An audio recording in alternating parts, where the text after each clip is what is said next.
तो आज जो हमारी क्लास रहेगी इसमें हम पढ़ेंगे खिलजी वंश को। ठीक है, कल लास्ट हमने गुलाम वंश को ख़त्म कर लिया था, तो आज रहेगा हमारा खिलजी वंश।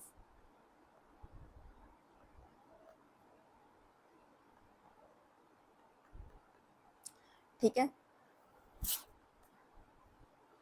तो स्टार्ट करते हैं हम अपना। खिलजी वंश का जो संस्थापक था वो कौन था? वो था जलालुद्दीन फिरोज खिलजी। ठीक है, पहले इनका टाइम पीरियड जो रहेगा 1290 से लेके 1320। ठीक है, संस्थापक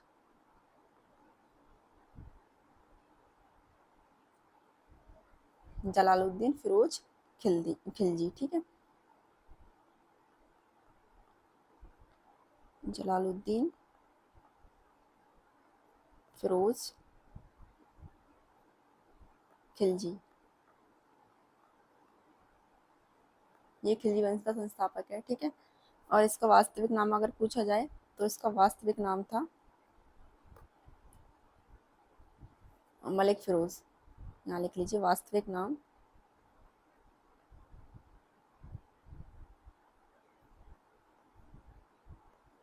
मलिक फिरोज। ठीक है,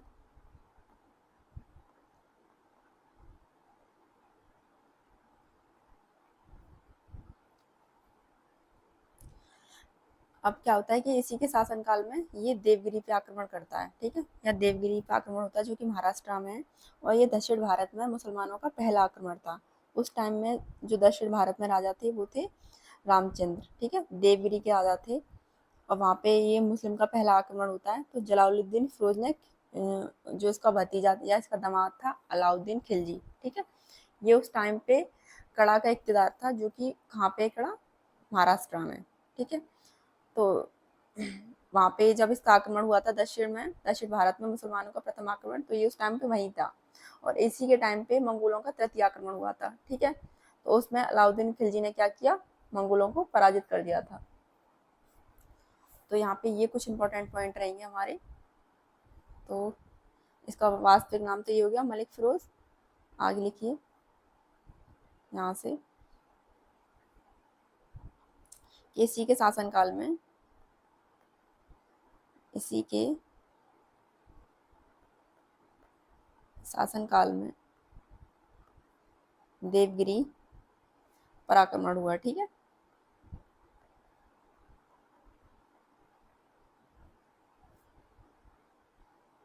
देवगिरी पर आक्रमण हुआ। ये है कहाँ पे देवगिरी? ये है महाराष्ट्र में। ठीक है, उस टाइम पे देवगिरी में कौन शासक था? तो उस टाइम पे देवगिरी में जो शासक थे वो थे आपके रामचंद्र। ठीक है, रामचंद्र देव।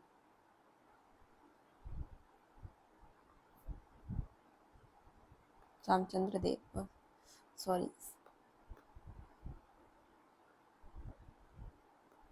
अब क्या होता है कि ये दक्षिण भारत में मुसलमानों का प्रथम आक्रमण था। ठीक है, तो ये भी पॉइंट इम्पोर्टेंट है। ये है दक्षिण भारत में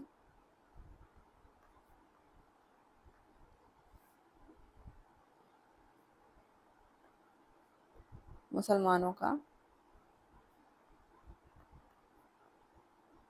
प्रथम आक्रमण था। ठीक है, अब जलालुद्दीन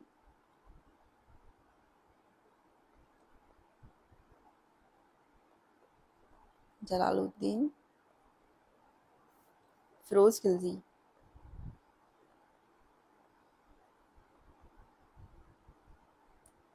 फिरोज खिलजी का दामाद और भतीजा, और नहीं मतलब या होना चाहिए। ठीक है, दामाद या भतीजा अलाउद्दीन, अलाउद्दीन। ठीक है, अलाउद्दीन खिलजी था। जो उस समय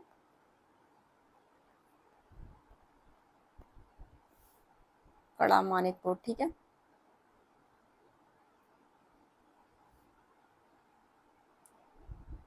लिख लीजिए, कड़ा मानिकपुर का इक्तेदार था।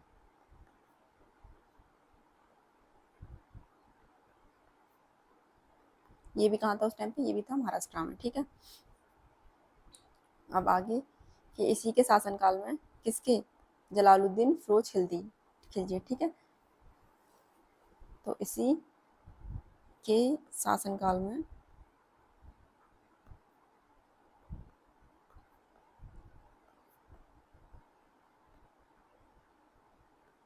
मंगोलों का तृतीय आक्रमण,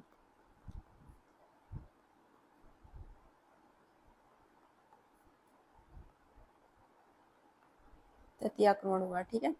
और किसने, अलाउद्दीन खिलजी ने मंगोलों को पराजित किया। तो किसने पराजित किया था, अलाउद्दीन खिलजी ने।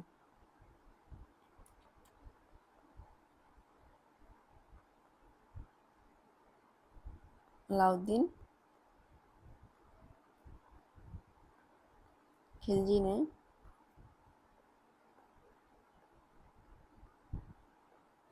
मंगोलों को पराजित किया,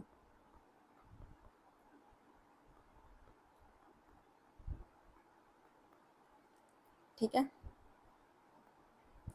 और जो इम्पोर्टेंट पॉइंट रहेंगे आपके इसमें वो है, ये है कि इसका जलालुद्दीन फिरोज खिलजी के दरबारी कवि कौन थे, वो थे अमीर खुसरो, ठीक है।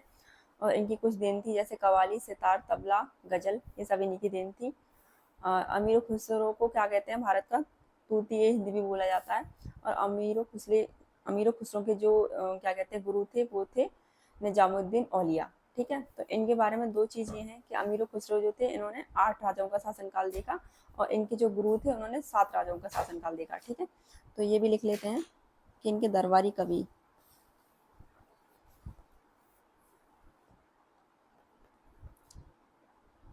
अमीर खुसरो या अमीर खुसरो,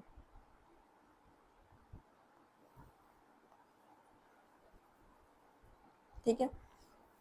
अब इनकी वो लिख लीजिए, इनकी देन क्या क्या थी। एक तो थी कव्वाली, ठीक है। दूसरा इंपॉर्टेंट है सितार, तबला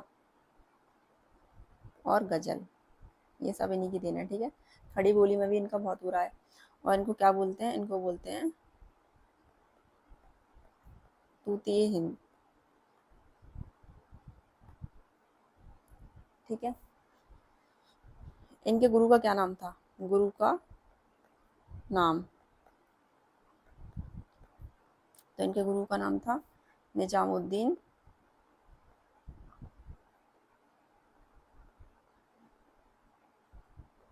औलिया, ठीक है।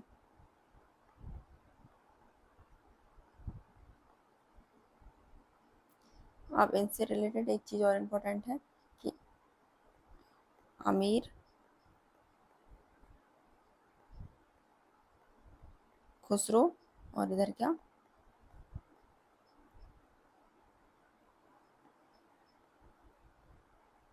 निजामुद्दीन औलिया,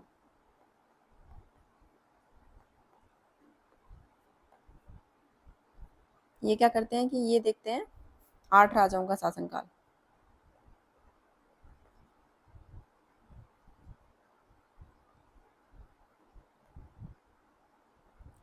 ठीक है। और ये देखते हैं अपने टाइम पे 7 राजाओं का शासनकाल,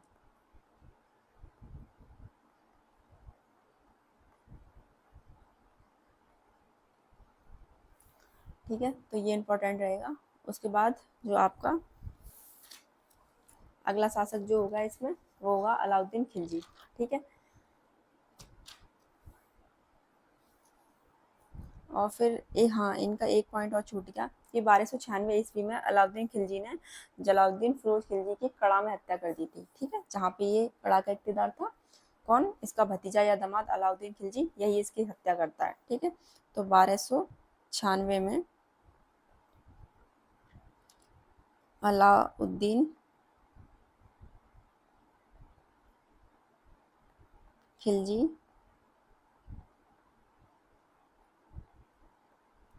इसकी हत्या कर देता है। ठीक है, उसके बाद अगला शासक जो होगा यहाँ पे दूसरे नंबर का, वो होता है अलाउद्दीन खिलजी।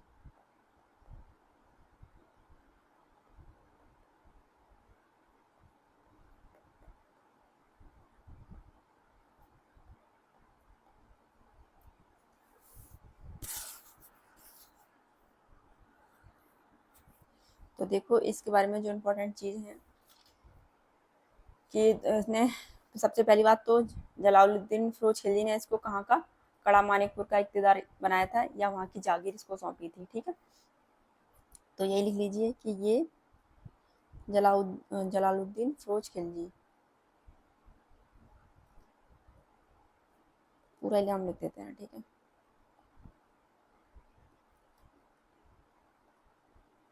जलालुद्दीन, कहीं कहीं गलत हो जाए ये तो देख लेना आप लोग, फिरोज खिलजी ने इसे कड़ा मानिकपुर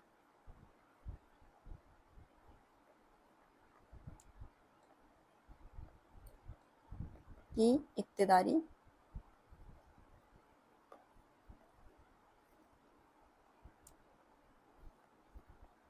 सौंपी। ठीक है,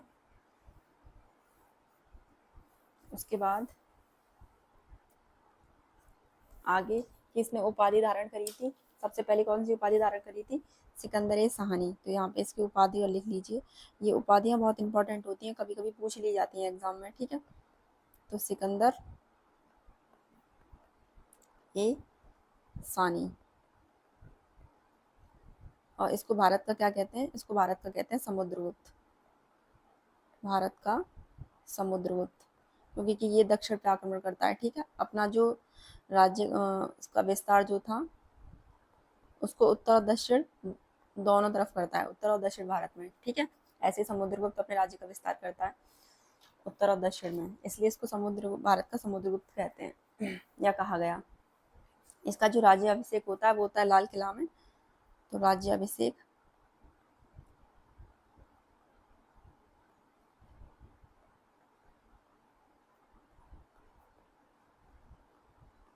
लाल किला। ठीक है, फिर इसके कुछ अभियान जो रहते हैं इंपॉर्टेंट रहते हैं, उनको देख लेते हैं।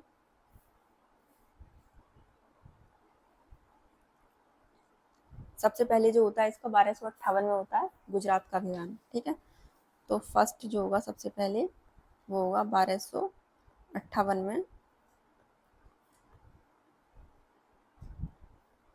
गुजरात का अभियान।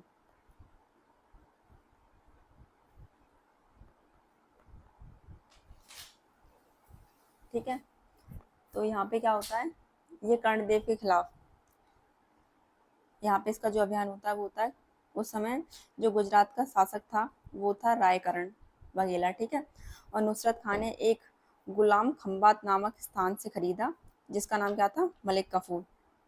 इसे हजार दिनारी भी कहते हैं, क्योंकि कि उस टाइम पे 1000 दिनार में इसको खरीदा था। ठीक है, और फिर इसको अलाउद्दीन ने क्या किया कि अपना सेनापति बना लिया। तो ये जो गुजरात अभियान हुआ था नुसरत खां और सेनापति उल्गू खां के बीच में हुआ था। ठीक है, तो यहाँ पे लिख लेते हैं, पहले तो ये हुआ किसके खिलाफ, कर्णदेव के खिलाफ। गुजरात में उस टाइम पे जो शासक थे वो कौन थे, कर्णदेव। और ये इस टाइम पे वहाँ पे गुजरात अभियान में इनके सेनापति कौन थे, किसके, अलाउद्दीन खिलजी के। तो ये लिख लीजिए सेनापति दो थे, एक तो था आपका उलुग खां या उलुग खान, और दूसरा जो था नुसरत खान। ठीक है,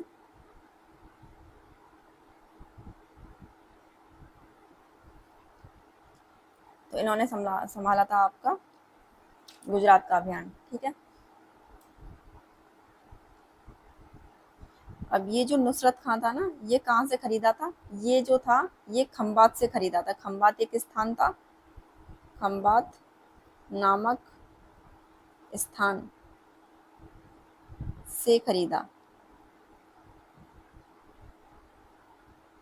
ठीक है, कितने में खरीदा था? जिसका नाम, नाम स्थान से खरीदा, या जिसका नाम आपने मलिक कफूर पढ़ा होगा, जिसका नाम मलिक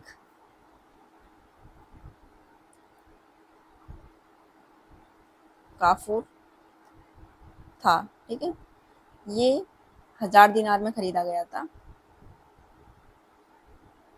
दिनार में खरीदा, इसलिए इसे हम 1000 दिनारी बोलते हैं, इसलिए इसे 1000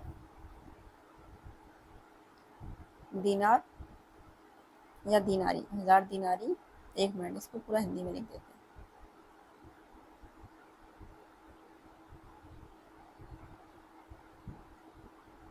1000 दिनारी कहते हैं।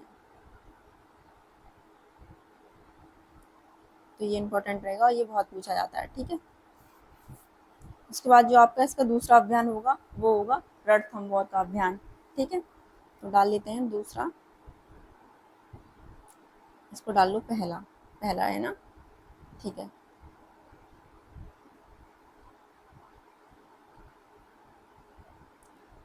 रणथंभौर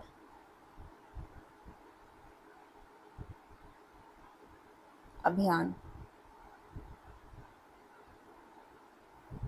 ठीक है, ये हुआ था आपका रणथंभौर अभियान 1301 ईस्वी में।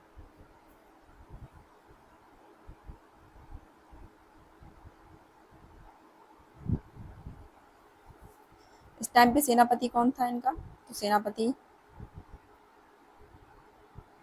अलाउद्दीन खिलजी की तरफ से बात हो रही है। ठीक है, तो ये था ओलुग खान।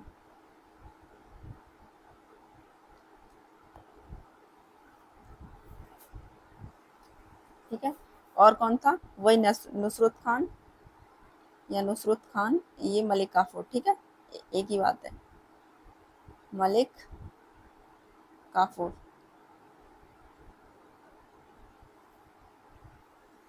इसमें क्या होता है, यहाँ पे ये इसकी मृत्यु हो जाती है, ये मारा जाता है। ठीक है, ये मारा गया।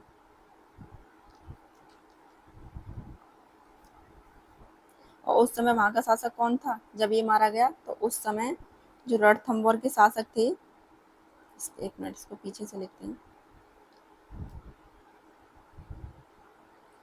उस समय रणथंभौर का शासक कौन था? हम्मीर देव। ठीक है, हम्मीर देव, जिसकी हत्या की गई थी। ठीक है, और राणा हम्मीर देव के महल में जितनी भी स्त्रियां थी ना, उन्होंने आग में कूद कर जौहर कर लिया था। ठीक है, तो ये और इम्पोर्टेंट रहेगा, जौहर यहीं से स्टार्ट हो गया था हमारा।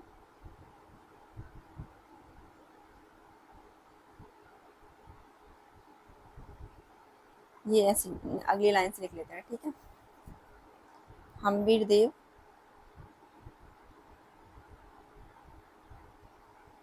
के महल में सभी स्त्रियों ने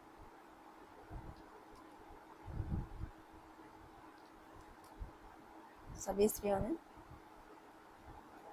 आग में कूदकर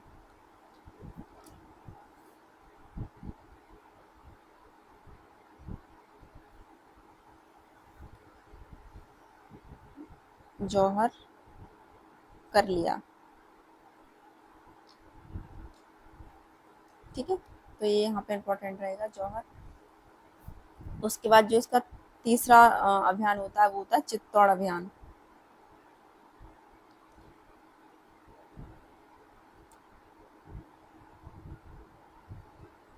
चित्तौड़ अभियान, ठीक है, जो कि इसका कब हुआ? 1303 में।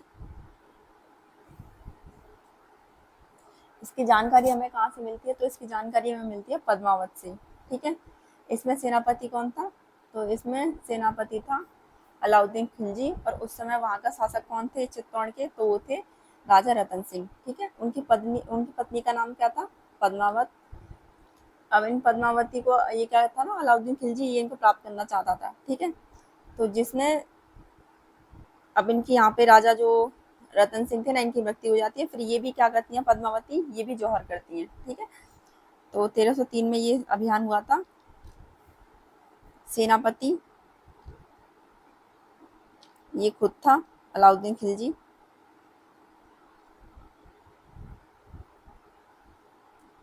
अलाउद्दीन खिलजी।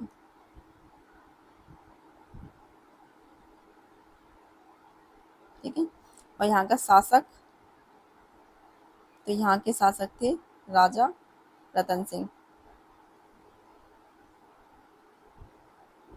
रतन सिंह। ठीक है, इनकी पत्नी, तो इनकी पत्नी का नाम था पद्मावती।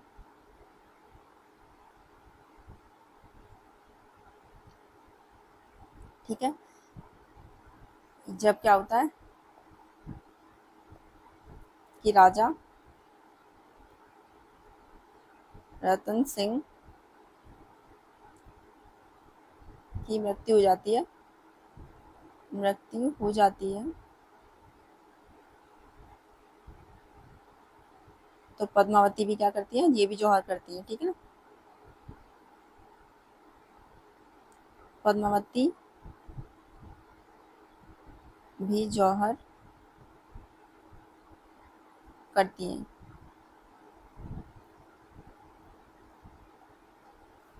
ठीक है, तो ये यहाँ पे ये चीज़ इम्पोर्टेंट रहेगी।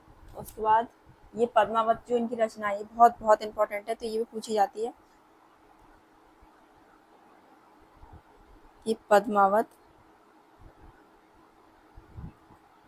के रचनाकार, तो ये थे मलिक मोहम्मद जायसी हैं।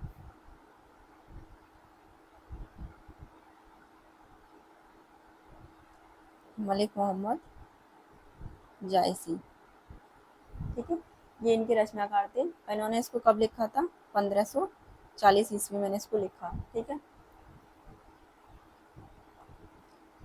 अब देखो इसके कुछ कार्य थे जो इम्पोर्टेंट थे अलाउद्दीन खिलजी के। ठीक है, हाँ एक और इसका वो रह जाता है, एक और अभियान देख लीजिए। एक अभियान इसका रह जाता है दक्षिण भारत अभियान, जो हुआ था 1306 में।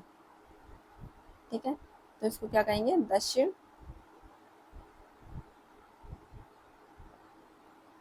भारत अभियान।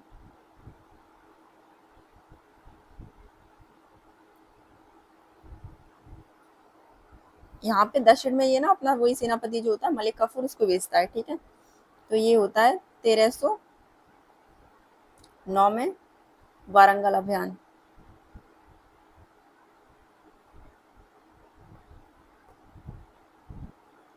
वारंगल अभियान। यहाँ सेनापति, तो यहाँ सेनापति मलिक काफूर। काफूर। ठीक है, और समय यहाँ का शासक, तो यहाँ का शासक जो था, वारंगल की बात हो रही है। ठीक है, तो यहाँ का शासक था प्रताप रुद्रदेव। प्रताप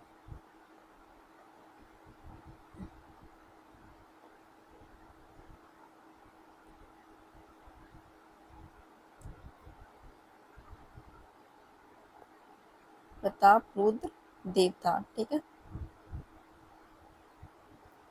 ये किस वंश का था? ये काकतीय वंश का राजा था। काकतीय वंश का। ठीक है ना, अब ये क्या होता है यहाँ पे कि इन्होंने जो प्रताप रुद्रदेव थे, इन्होंने मलिक काफूर के सामने आत्मसमर्पण कर देते हैं, और मलिक काफूर रुद्रदेव से क्या कोहिनूर हीरा प्राप्त करता है। ठीक है, जो दक्षिण भारत से उत्तर भारत में लाता है। कौन? मलिक काफूर। और किससे प्राप्त करके? प्रताप रुद्रदेव से। ठीक है, और फिर अलाउद्दीन खिलजी ने सिकंदर सानी की उपाधि धारण कर ली इसी दक्षिण अभियान के बाद। इसको तो प्रताप रुद्रदेव ये काकतीय वंश के राजा थे, ठीक है। इसमें थोड़ा सा हम और ऐड कर लेते हैं कि ये जो मलिक काफूर होता है, ये इनसे हीरा प्राप्त करता है रुद्रदेव से, ठीक है, जो कि दक्षिण भारत से फिर ये उत्तर भारत में लाया जाता है। तो यहाँ लिख लीजिए पॉइंट, मलिक काफूर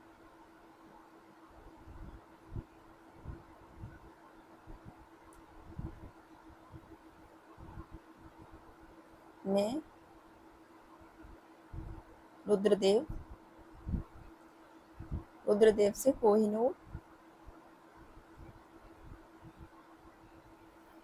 हीरा प्राप्त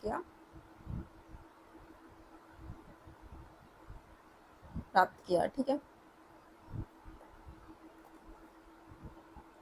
और उसके बाद यही हीरा और कोहिनूर हीरा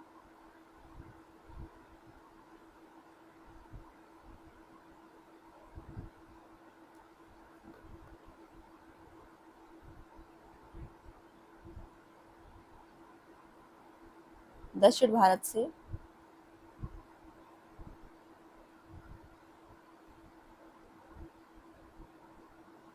उत्तर भारत लाया गया।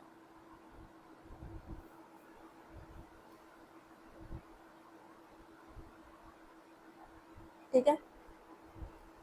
और यहाँ पे ये जो सिकंदर होता है, अलाउद्दीन खिलजी जो होता है, ये सिकंदर सहानी की उपाधि धारण करता है, ठीक है। तो यहाँ पे जो इम्पोर्टेंट रहेगा कि दक्षिण भारत में ये देवगिरी पे आक्रमण करता है, वारंगल वंश पे आक्रमण करता है, यही जो काकतीय वंश था, ठीक है, और होपसल वंश पे भी आक्रमण करता है, और एक था पांडव वंश, वहां आक्रमण करता है, ठीक है, अलाउद्दीन खिलजी।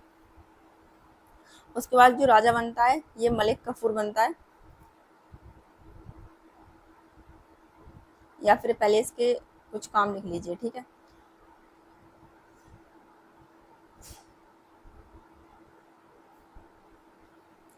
तो यहाँ पे अलाउद्दीन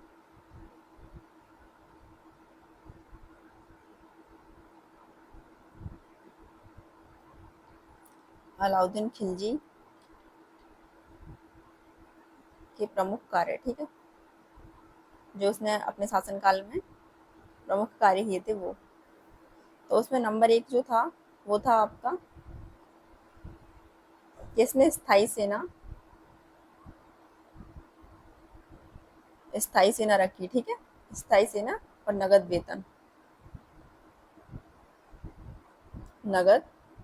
वेतन। दूसरा जो था वो था आपका एकता प्रणाली को समाप्त कर दिया था,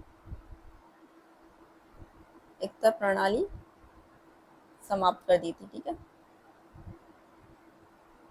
और तीसरा जो था आपका वो ये था कि घोड़े दागने की प्रथा इसने स्टार्ट की थी, घोड़ा दागने की प्रथा।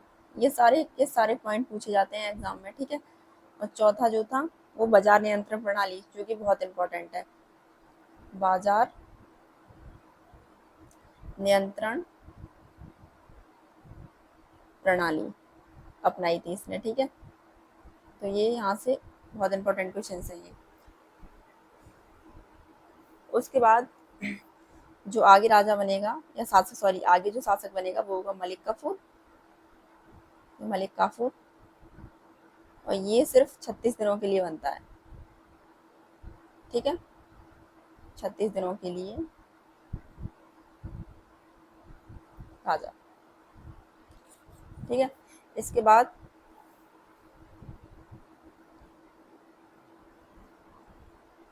हाँ, इसके बाद मतलब देखो यहाँ पे ये लिख लिया आपने, एक चीज और लिख लीजिए कि इसने जो अलाउद्दीन खिलजी ने निर्माण कार्य कराया था ना, वो भी तो इम्पोर्टेंट है, तो इसको हटा दो अभी ये वाला पॉइंट।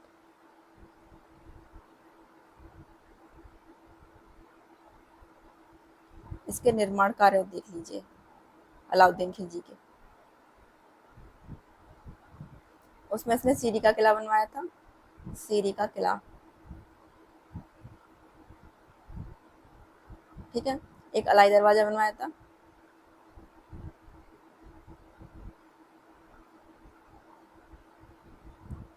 ठीक है। एक बनवाया था इसने हजार खंबात महल या हजार खंबा महल, ठीक है। और हौज खास करके एक इमारत थी, इसने वो बनवाई थी।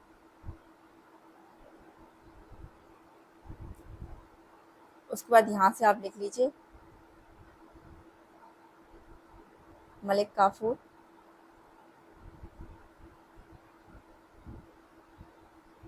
36 दिनों के लिए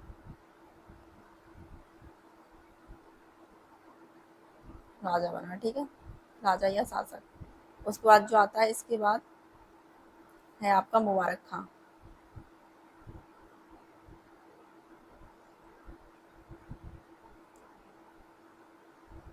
ठीक है। अगला शासक होगा आपका, ये इतना इंपॉर्टेंट नहीं था, इसको हम पागल बादशाह के नाम से भी जानते हैं, ठीक है, या पागल बादशाह कहते हैं।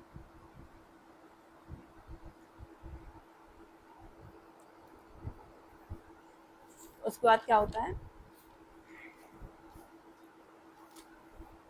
इसने सुल्तान की उपाधि धारण करी थी, तो यह दिल्ली सल्तनत का प्रथम सुल्तान था, ठीक है। तो यह है दिल्ली सल्तनत का प्रथम सुल्तान था,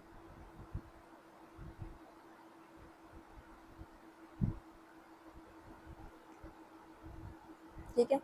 उसके बाद जो आगे शासक बनेगा आपका वो है खुसरो शाह,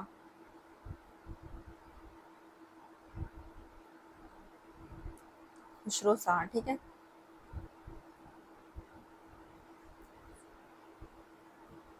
अब यहाँ पे क्या होता है कि पंजाब का एक शासक होता है गाजी मलिक, वो इसकी हत्या कर देता है, ठीक है, खुसरो शाह की। तो अगले जो आपका वंश स्टार्ट होगा वो स्टार्ट होगा तुगलक वंश। तो ये गाजी मलिक आगे जो आपका तुगलक वंश जो होगा उसकी स्थापना करेगा, इसके नाम से, गयासुद्दीन तुगलक के नाम से, ठीक है। तो यहाँ लिख लीजिए गाजी मलिक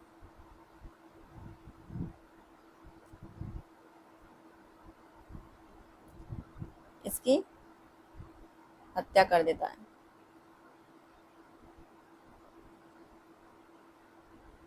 ठीक है। और ये कहाँ का था उस टाइम पे शासक, ये था पंजाब का,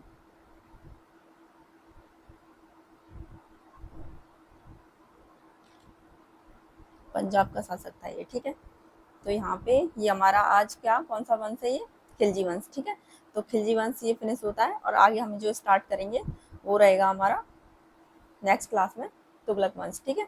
तो यही गाजी मलिक जो है तुगलक वंश की स्थापना करेगा गयासुद्दीन तुगलक के नाम से।